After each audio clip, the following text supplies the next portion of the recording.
আসসালামু আলাইকুম। Beef recipe আজকে করে দেখাবো। রান্নাটা এতটাই সহজ আর এতটাই মজার, ঝামেলাবিহীন সহজ রেসিপিটি।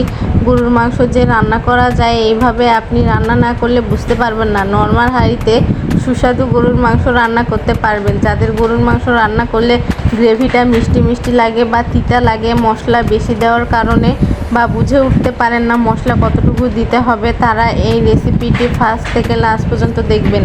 আশা করছি উপকৃত হবেন। এর জন্য এখানে মাংস নিয়েছি হাড় চর্বি সহ। এরপর পেঁয়াজ 3/4 কাপ দিয়েছি।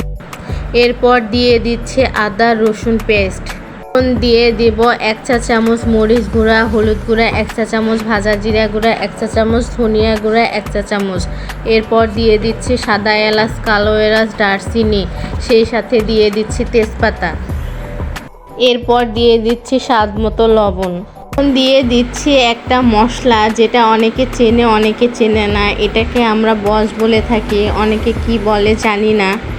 এটা মাংসতে দিলে মাংসের ফ্লেভারটা অনেক ভালো আসে। দিয়ে দিব পরিমাণ মতো তেল। এখন সব কিছু ভালোভাবে মেখে চুলায় বসিয়ে কষিয়ে নেব। আমি কিন্তু কোনো রকম পানি অ্যাড করিনি। মাংস থেকে যে পানি বের হবে এই পানিতেই কষিয়ে নেব। এখন ঢাকনা দিয়ে ঢেকে দেব। দেখুন মাংস থেকে কতটা পানি বের হয়েছে। এখন ঢাকনা ছাড়াই এটা জাল করব। মাংসটা আমার কষানো হয়ে গেছে। এখন পানি দিয়ে সেদ্ধ করে নেব।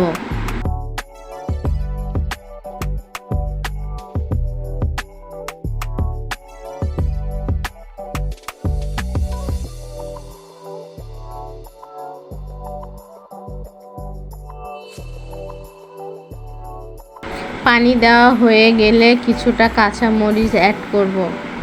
এখন ঢাকনা দিয়ে ঢেকে এটা সিদ্ধ হওয়া পর্যন্ত অপেক্ষা করব।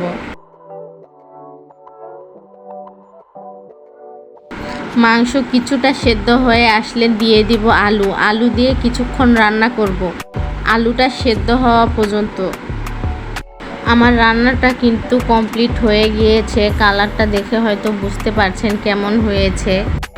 আপনারা যারা কখনো এইভাবে ট্রাই করেননি, যারা ব্যাচেলার বা নতুন রাঁধুনি, তারা এইভাবে ট্রাই করতে পারেন। ইনশাল্লাহ নিরাশ হবেন না।